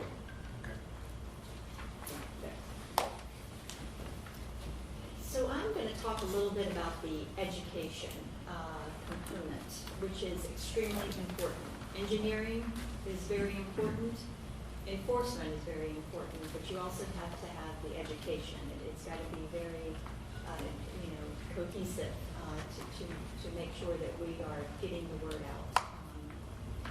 So we recently participated in 2 pop-up events, June and October of 2019 at the mid-block crossings in Satellite Beach, and it was a coordinated partnership with FDOT, the City of Satellite Beach staff, and the Satellite PD. The purpose was to educate pedestrians on how to use those mid-block crossings and the RRFBs, speaking with the residents and the visitors face-to-face who were traveling on the corridor, and handing out those tip cards and any other educational material. We're planning to schedule more pop-up events in the spring and the summer with our partners. This month, we have a couple of events planned. The TPO will be hosting a community chat about bicycle and pedestrian safety on February the 22nd from 2 to 3 p.m. at Satellite Beach Library. We have heard that there is extreme interest in the community. It's a free, family-friendly event, and it's geared toward elementary school children. Our safety education coordinator, Kim Smith, will chat with them about traffic laws, road markings, road user behavior, and much more. So in conjunction with Safe Mobility for Life and Alert Today, Alive Tomorrow, we're going to be hosting a Safe Walking for Life workshop, and this is geared specifically to our senior citizens, and that's going to be on February the 27th.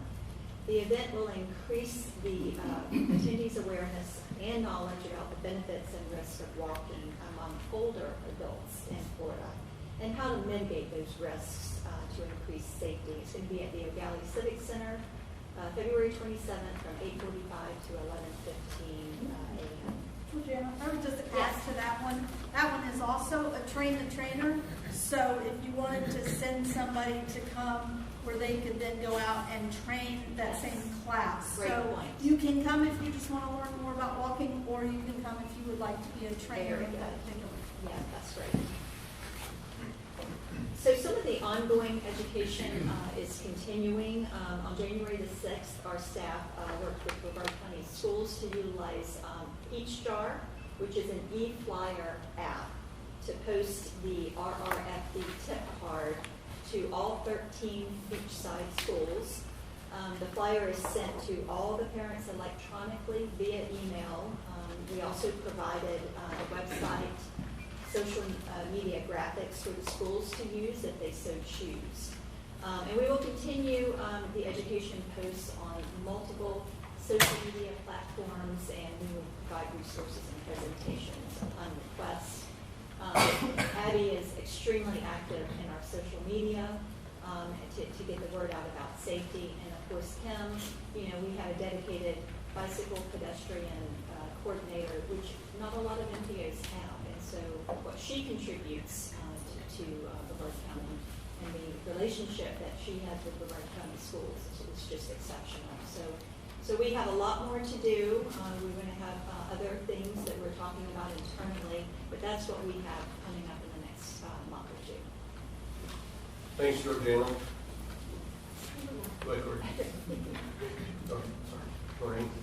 All right. So just to continue on with the education, FDOT is going to continue to participate in the pop-up events, putting temporary signs and crosswalks, mailing flyers, anything that we can do to just continue to get that message out and trying to think outside the box to reach everybody. We recently, end of last year, filmed a PSA that if you were watching the Super Bowl, you may have seen. I will show that now. Did you know in Florida, an average of 800 pedestrians and bicyclists are fatally injured in traffic crashes every year? What do you think is a more acceptable number? Acceptable? Maybe 50? Okay, this is what 50 people look like. Oh, that's my family. Friends. So now, what do you think is a more acceptable number? 0. Definitely 0.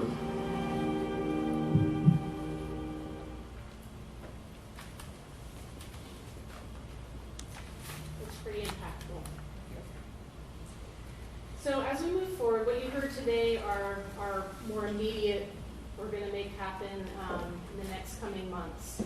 And with the education, that'll just continue. We want to pull together a workshop to really look at what does this corridor, what should this corridor look like in the future, and looking at complete streets. And those are going to be a lot more impactful to the roadway from a cost standpoint. So we really want to make sure that we're moving forward in the right direction, we make the right projects happen. We're looking at scheduling that in early spring, and I believe the city of Indian Harbor Beach has offered their facility, so please stay tuned. I look forward to seeing a lot of the same faces in this room at that workshop.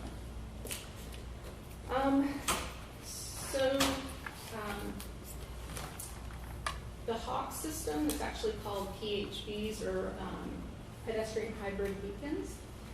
We have been asked to look at those. Those would be a tool in our toolbox as we move forward and looking at what this corridor really needs to look like.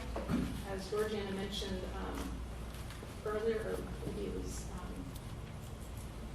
Pete, you can't just switch them out. It's not just a matter of put red bulbs in place of the yellow bulbs. It's a lot more infrastructure that is needed, which we can't just, it's very difficult just to plop down along the side of the road. So, and it's a lot more costly. So we can look at that in the future, but right now we're not able to just convert the RFPs over to a PHB. With that, thank you. And are there any questions? Questions for Lorraine, Courtney, or Georgiana?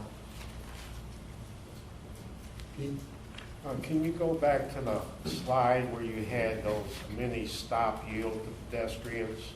The gateway signs. This one or this one? Yeah, back one, I think. Yeah, that. I was traveling across northern Wisconsin, Manitowoc to La Crosse, from Lake Michigan to the Mississippi River.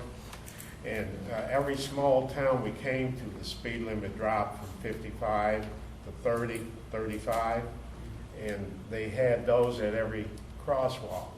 And in the summertime, Wisconsin is pretty pedestrian friendly, especially in the smaller towns. And even without RFBs, the motorists knew what to do. We'd stop, let the pedestrians cross, and I thought that was really, really neat, that worked. So if you reduce the speed limit to where it's manageable. At our last Zero Vision, I said high speed is like a gun, and texting and is like a bullet. You put high speed and distracted driving together, and you've got a deadly weapon. So reducing the speed limit is you're removing either the bullet or the gun, and you're making things a lot better. And if you put those in along A1A with a reduced speed limit, you would have a very manageable, safe, not that it's accident-proof, because like I said, we have some responsibility for our own safety. Stop, look, and listen is what they taught us in elementary school.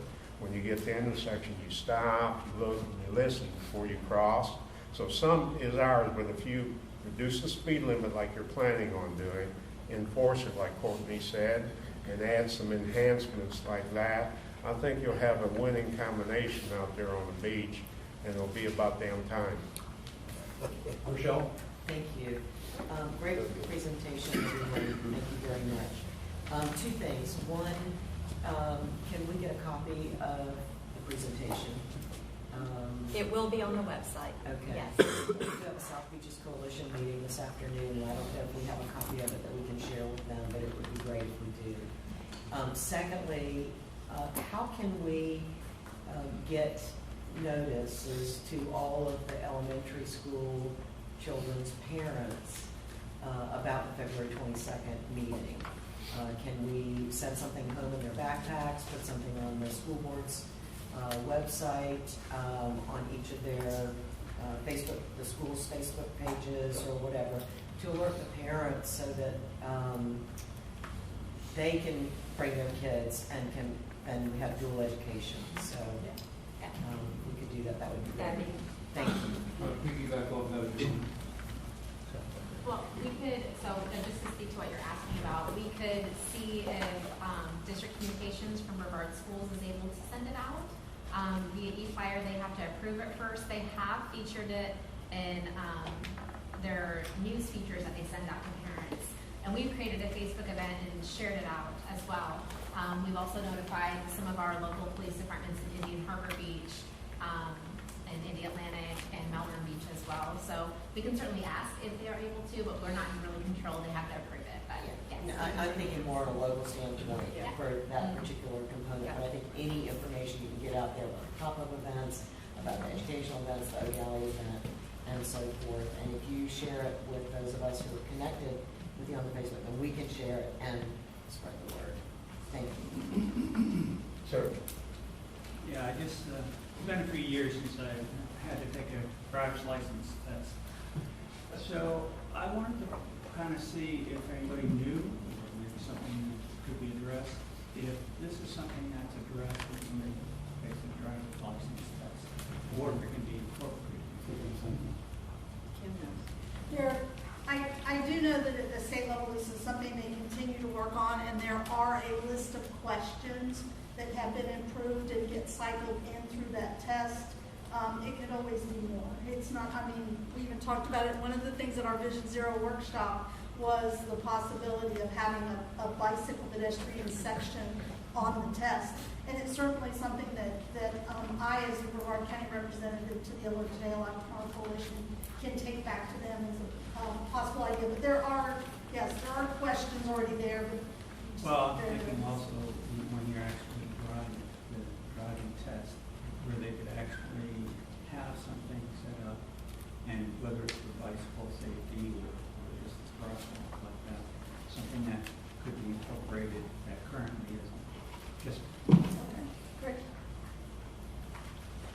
Okay, any other questions? Yes, Robert. I wanted to ask a quick related question on the bike share roadways. I've noticed, especially here, like in in Cocoa, it looks like the signs have changed. It used to be just the symbol, and now it's mostly text.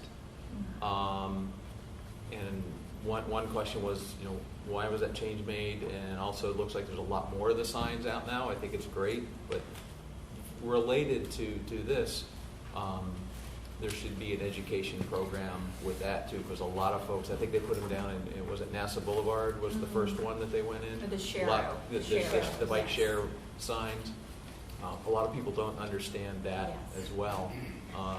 So kind of a twofold question. One, why was it like before just a symbol, and I think it says share the road. Now it's mostly all text. So I don't know the answer to the why, but I can certainly get with my traffic operations folks and understand the reasoning behind that. And I think we've already got some education materials, but we can certainly work on getting that information out more. So thank you, and I'll follow up on the why. Great. Thank you. Yeah, I'm starting to see a lot on TV that bicycles are vehicles and they're in the road and they have a right to be in the road. So if you're on the shared roadway, instead of a sign, if you see me in bright colored clothes, you know the roadway being shared. And that's the best way to do it. The shared roadway signs, people don't pay much attention to signs anymore. There's too many of them. But when you see a lower speed limit, a bicyclist out there close to the shoulder, you know it's a shared roadway, especially if you see a lot of them. Jen, go ahead. I just had a couple things. The first one is, like you said, you can't just, for the RRFBs, you can't just switch them out to red lights. That is a huge misconception that is out there. So, those of us in the room, if you can, anytime you hear that, if you can help clear that up to people. The other misconception I think that's out there is, we'll just replace it with a hawk. But the hawk, I believe, has warrant criteria. And so you can't just do a straight replacement. So that I found in talking to people and trying to educate people, they just think, the city just doesn't want to spend the money for that. And it's like, well, no, I don't think it would be warranted. So I just wanted to comment on that real quick. So if you go into Satellite Beach, you'll notice that we have the majority of mid-block crossings because we have 13 beach accesses in our community. 13 that are not in a park. So that's 16 altogether. And Pelican Beach Park, for example, is a regional park. It's incredibly busy. We had a surf contest this past weekend. We had to have, in addition to the mid-block crossing, 4 other police officers crossing people in that to get to that park. So that's how big it is, and it's very well used. So when you put a red light or red light system on every one of those mid-block crossings, you're basically stopping traffic. And so you're swinging the pendulum from here to all the way over here instead of creating that balance that we always need in government. So it's people really need to think that through. It will decrease the level of service on the roadway. There's a lot of people who feel that it will simply cause more accidents because it increases driver frustration. So we have to remember that we have to keep a balance, and we're balancing for all the roadway users. If we're just switching it from one side to the other, we're not really accomplishing anything. So that's the answer that I try to give people, the non-engineering answer to people about why we can't make them red. I think the Pinellas County letter was a great letter in outlining the very real data behind the safety improvements that mid-block crossings have created with the RFBs and how the red lights could potentially make that worse. So I think people need to, if you could help us spread that around, that would be very helpful because that is a big misconception that we're constantly having to address. I know our feeling in Indian Harbor Beach is to keep it yellow. It also brings up the point where people go across in, some people 10 seconds or 5 seconds, so you can go ahead and move on. But if you got a red light, you're locked in there for 2 minutes and people could be gone for, 15, for a while. So we feel the same way about the yellow light. The speed limit is fantastic. That is fantastic. You mean lowering the speed limit, right? Yes. Yes. Okay.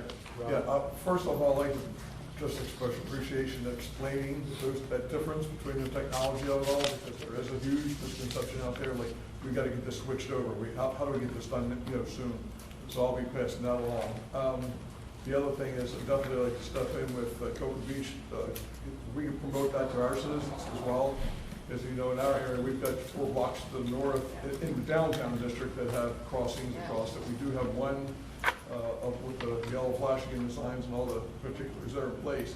But then from Minuteman south, there's another 14, 16 blocks that have beach accesses all there. So, and unfortunately, visitors come from anywhere south, going anywhere north. They think they're on the state highway. Right. And so we have that problem coming through our residential. You go anywhere south of Minuteman, going to the south neighborhoods, and they are the residential area, south of town. You've got traffic typically going 45, 55 mile an hour going through the residential areas. And our police are out there, they run their cycles of, running, their systems out there to catch the speeders. But then moving forward north, we've got the 104th Street North. We still have that, that concern problem there. People running through them, the timing of pedestrians crossing them, expecting traffic will stop for me, the education process for both voters but the education for the locals is the outcry. What are we going to do? Because we have a lot of visitors and we can't educate them as much. So, yeah, all the activity we definitely appreciate. Thanks for clarification. Yeah, one thing I had was with social dynamics of seeing crosswalks, people will see them every day and see them every day. Sometimes they get real accustomed to them. And a lot of times we can put in some, like you said, additional signage. New signage really helps. Other enhancements that people have mentioned to me, knowing that I'm on this committee, is sounder strips. We don't have sounder strips out of them. Rumble strips. Yes. When you approach the unit, I mean, a lot of times people, like you said, could be texting or driving or talking to somebody else in the car. But when you hit that sounder strip or rumble strip, it jars you. It makes you stop and think. They're also not quiet. Right. That's so fine. We have to be considerate of where we put them. Even on the interstate, if there's like a neighborhood right next to the interstate and we have rumble strips, we get a lot of complaints from the neighbors. But at 35, it's a little bit different. Possibly. So it's one of the tools in our toolbox. We've actually been talking to one of the representatives about putting those in, but they're just not complaints. So, but I agree, they're helpful. They wake you up. Arlen? Yeah, I'd like to, well, number one, thanks for the presentations and so forth. But in traveling from the port, from George King down to 192, I venture to say there's probably 10 different speed limit changes from 45 to 30 and back and forth. I would just like to see that from George King all the way to 192 at, say, 35 miles an hour. People don't see that change. I think they all know about Satellite Beach, they slow down. But other than that, it'd be nice to have a consistent speed so you're not changing back and forth. When you're driving, okay, I'm not texting, but I'm trying to find the next sign. Does it say 45 or does it say 35? Right. That would simplify a lot of it. Thank you. Yes, and that is absolutely one of the things that we'll be talking about in our workshop. What does that overall corridor look like and what is the right speed? Martin?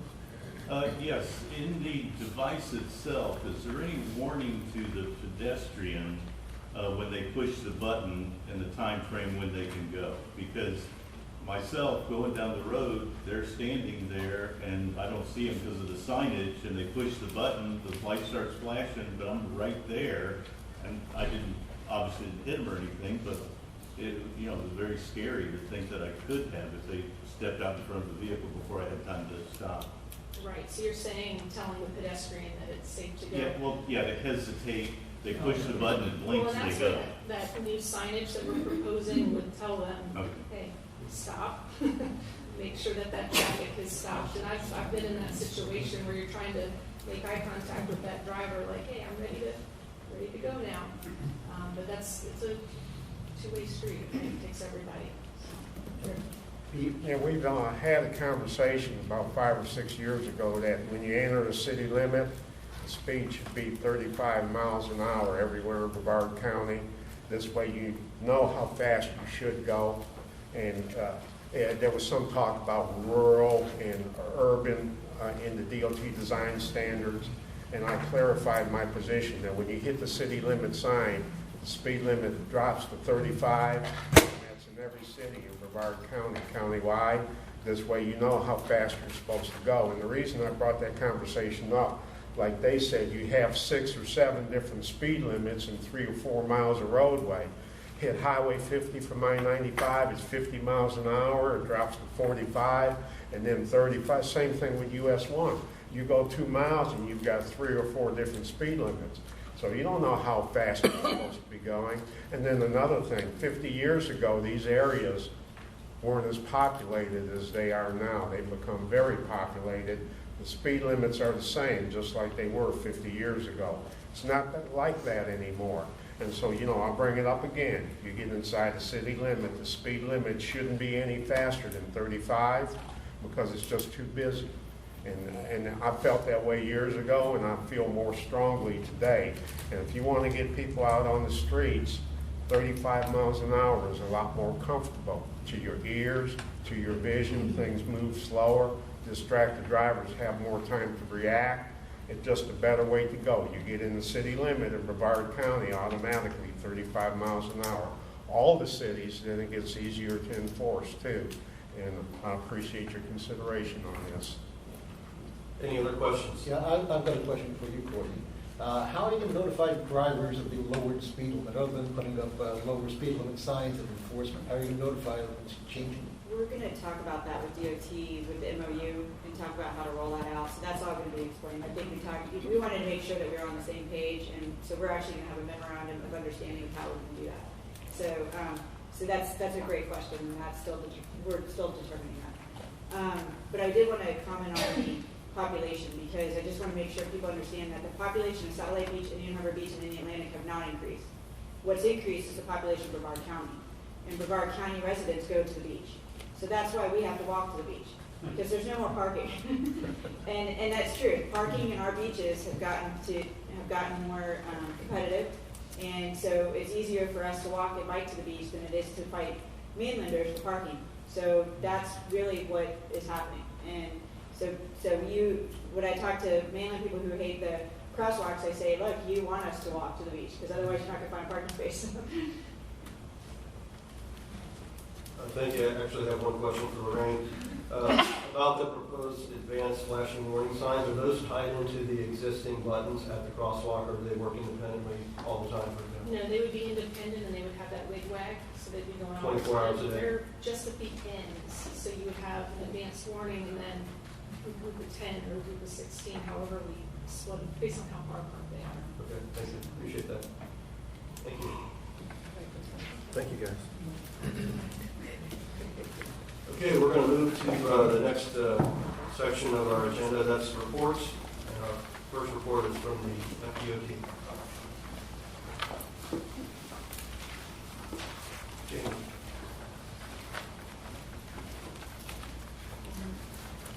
Good afternoon.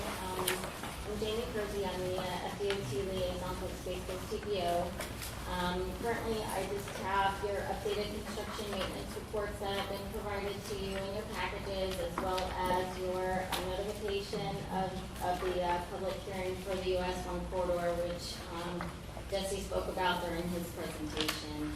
So unless you have questions for me, that is all I have. Questions for Jamie? Great presentation.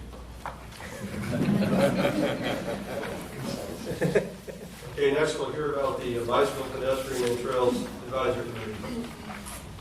Sarah? All right, good morning. I'm Sarah Carl. I'm the multimodal program specialist. New room. So the Bicycle, Pedestrian, Trails Advisory Committee met on January 27th. Our action items included electing the 2020 officers, adopting our 2020 action plan, approving, for those that don't know, we have an action plan specifically for our PPAC, and so we annually update that. We approved our PPAC award nominations, as will be presented next month at our board meeting. We've also been working on a regional trail with the Indian River MPO.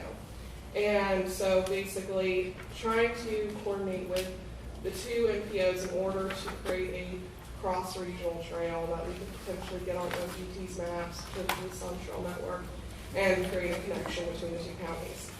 So the BPAC did approve that alignment at our January 27th meeting that we've been working on. We will be bringing that alignment in an upcoming meeting, probably either next month or May. So you'll get an opportunity to see what that looks like. And kind of it's just furthering our vision of regional trails and showcase trails and providing that amenity to both counties. We also have a couple of events coming up. The first is the Trail Trifecta, which is taking place March 18th through 21st. We're really excited to be a partner in this planning process because these are going to be 3 really big events and really exciting to have them being here in Brevard County. So the first is going to be the first ever Florida Bicycle Tourism Conference that Bike Florida is putting on. Second is the St. Gunther to Sea Loop Summit. It's been previously held in Volusia County, so we're really excited to get them to come down this year to us.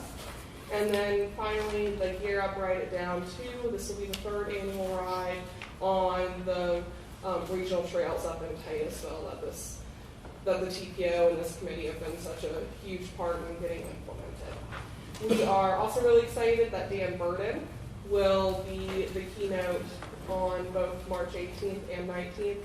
2 separate presentations, not the same, not a duplicate on both days. And then our other event that I wanted to let you know about is we had to reschedule our last walking workshop with our BPAC. So we have rescheduled it for March 30th, and we are able to come to Melbourne since Hickory Street's done, which was our original plan. So everything's working out great. So, we call it our BPAC walking workshop, but obviously any of our committee, friends, partners, board members are welcome to come as well. It's not exclusive to them. So, and that's all I have to update you guys on today. Thank you. Any questions for Sarah? Yep. Sarah, at the last BPTAC meeting, I think it was it GatorBots, I believe, Yeah. gave a presentation. Yeah. And it's related to what we just talked about potentially with the crosswalks. I don't know if you could explain that or get that information out. I think it's a bunch of young students that came up with the potential idea to make the crosswalks and the lighting there more automated, and I thought it was absolutely fantastic the way they presented it. So GatorBots, they came and they presented it as part of public comment at our BPAC, and what they are is, I believe they're out of MEMS, if I remember correctly, and it's a robotics team. Is for those without children, you might not know that a lot of our middle schools and high schools now have robotics teams at them, and similar to a science fair, Odyssey of the Mind, debate theater, what have you, they have various competitions and such. And so the GatorBots group, they specifically wanted to come up with a potential project that would make it safer for pedestrians to cross the street. And so they came, they allowed them more than their 3 minutes, and they also set up a little table that then after our meeting, our BPAC members are able to check out. And we can, I can get you guys more information that we can send out, because we have their contact, and Ken's worked with them before. I was planning to feature it in the next newsletter. Oh, there we go. So wait for the next newsletter, and you'll learn all about it from that. I get these invites to the Trail Trifecta. Heck, that's $20 a pop. Do we get any free passes? Free. Well, I can sneak in and ride for free. Is that what you're saying? No, I said for volunteer, get in for free. Volunteer. Because you're there, you can come help us out. Okay, so to show up, hey, I'm a volunteer. No, we'll be Does sending that out a work? sign up. We'll be sending out a sign up, but the cost for that the chamber does for the Gear Up, Write It Down is basically literally just to cover the event costs, because they have to pay for all of that. I'm not, whoever wants to pay $20 a person, that's fine. This cheapo guy is just, I mean, you send me the invites, I say, boy, this looks cool, and then they want $40 for me and a partner. I'll take it back. Well, you know, but maybe they give members a discount. That was really my question, or a free ticket. And now you said I can sign up as a volunteer, right? Yeah, you're welcome to sign up for as a volunteer fee. We're working on the volunteer sign up. But then I don't get to ride. I just have to work. Yeah.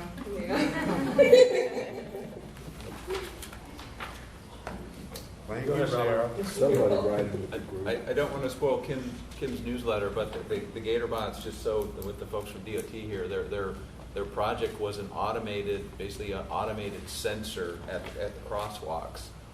So if you wouldn't push the button or something, it would automatically sense that a person is there entering the crosswalk and turn the light on automatically. I just thought it was a great idea, and with all the tech companies around here, I think it'd be something that could be developed probably pretty quick and potentially at least tried maybe like on a pilot project. I think they're looking to take the idea and get some potential funding to see if they can take their idea, proof of concept. So.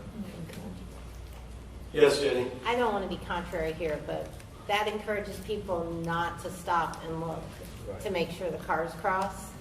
I know that we had one installation in Melbourne where the surrounding property owners really wanted us to do that, and we really stuck to what the current guidelines were, because that was actually their reasoning for wanting a sensor device was, the kids won't take the time to push the button, they just want to go. And so we thought that was a safety concern. So you just have to weigh those options. So. Thank you. Any other questions for the feedback? This is why we have to have engineers in the room to bring us back down to reality. but it was fabulous, and they won the championship, right? Yeah, I think it was good. Yes. Well, no. I think a fail-safe thing there is. I was also excited to get young people out to the government meeting. Absolutely. Thank you, Sarah. Next, we're going to hear a report on the Transportation Disadvantaged Local Coordinator. Good morning, everyone. Once again, Terry Jordan, report on the Local Coordinator Board of Transportation Disadvantaged Services. And once again, for those that don't know, this is the door-to-door type service that Space Coast Area Transit operates, not the fixed route where you see the person stand at the bus stop.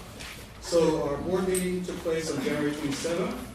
The only action item that was taken was approval of the minutes of the previous meeting, because all of the action items pretty much happened in the last meeting. So we had a series of reports that were done by our Director Scott Nelson, including our coordinators report, which kind of just gives a rundown of everything that we've done throughout the community over the last couple of months.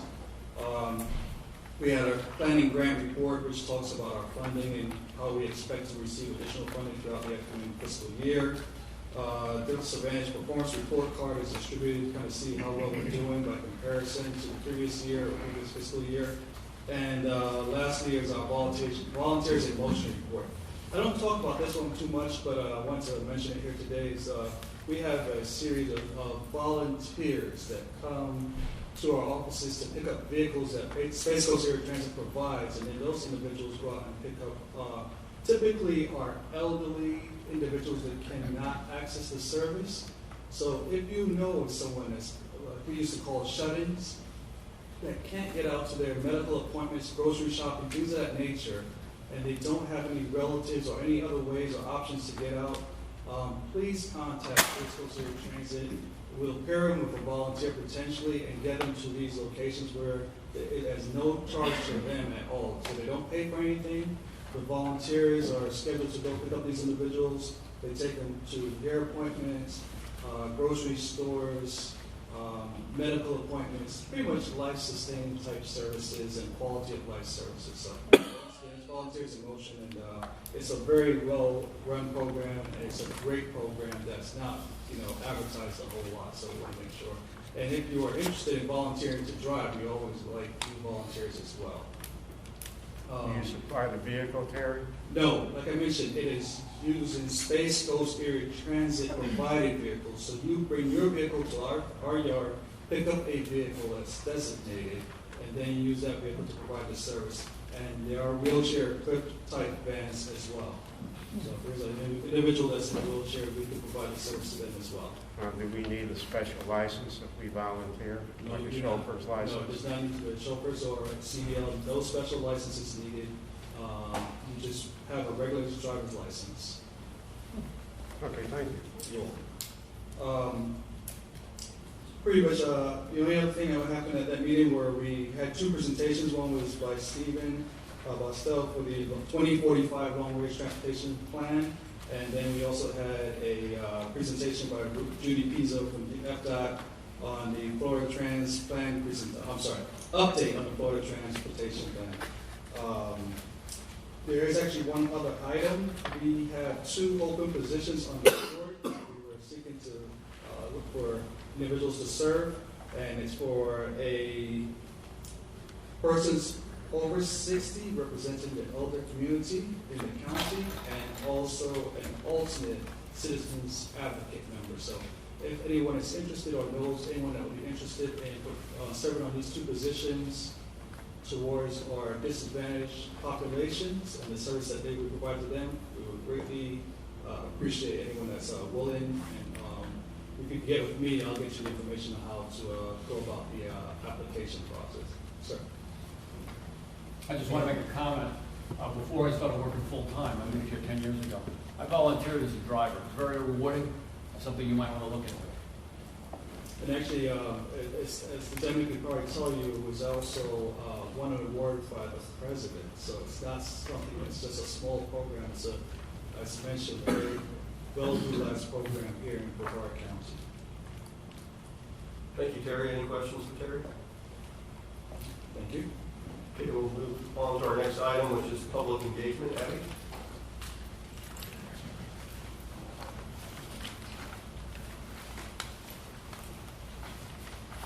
Hello, I'm Abby Henry. I'm the Public Involvement Officer for the Space Coast CPO. And just real briefly, we can switch our brain back to November and December of 2019. We do our public engagement report quarterly now, so that's why you're seeing kind of this lapse here. So just to kind of recap, it's in your agenda package, some of the events that happened during this time frame. Of course, we adopted our public participation plan. We launched the LRTP Phase 2 survey, which is still happening. And we always, during this time of year, promote holiday safe driving. We partner with the National Highway Safety Administration. They put out some great messages during this time because there's a lot of fatalities and serious injuries related due to impaired driving. And Kim also hosted a community bicycle pedestrian safety training in December, which was very well attended. Typically, this is advocates for pedestrian safety come out. We have PE teachers from the schools. We have law enforcement. She'll actually be hosting another one on April 30th. If there's anyone interested from our organization to come to that, we'll be putting out a registration for that. And then, again, just because this is a slower time of year, you can see some of our social media statistics are not as high because people are traveling and celebrating the holidays, but we still had decent reach on Twitter and Facebook for some of our messaging and events during this time. And of course, we had some great news features. Our en route newsletters now are also just going to be monthly, just so they have more bulk to them. We've changed the format as well. This is just a plug. If you're a new member and you were not receiving newsletters yet, please just see me after, and I'll make sure that you get added. And another plug as well, if you're not following us on Facebook, on YouTube, on Twitter, please make sure that you do. We post a lot of public outreach on there, whether it's FDOT upcoming meetings, like the US one that's happening on Wednesday, or just general safety information. We really appreciate anyone who can help spread our messages. Thanks so much. Questions for Abby? Thank you, Abby. Our last item is the local government report. Do we have any local government reports? Cliff, I'll add, for Brevard County, the Piney Causeway is moving along smoothly. As you can see, the deck's poured up on top now for the one side. And I believe it to be on schedule. And the St. John's Heritage Parkway North, it's also moving along smoothly and should be completed about the same time the Ellis Road, or maybe earlier. Excellent, thank you, Devin. Go ahead, Jen. As Kim pointed out, Hickory Street, Complete Street, it's open for traveling. I won't say that it's 100% done because we have some punch list items, but I'm really excited to see how that turned out. I'm glad that they're having the walk there. I ran it last week. Did you? It looked good. Yes. Hi, this is just a reminder that the district's cost share application cycle is open and applications are due on February 17th. And we welcome your applications for water quality and flood control projects. Thank you. Any other government reports? Seeing none, this meeting is adjourned. That's what he said. No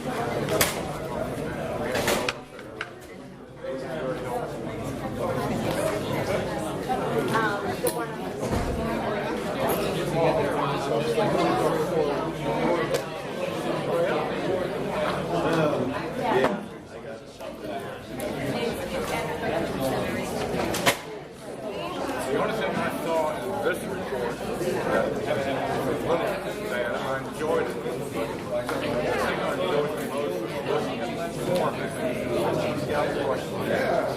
Proves there's not ability to where the kids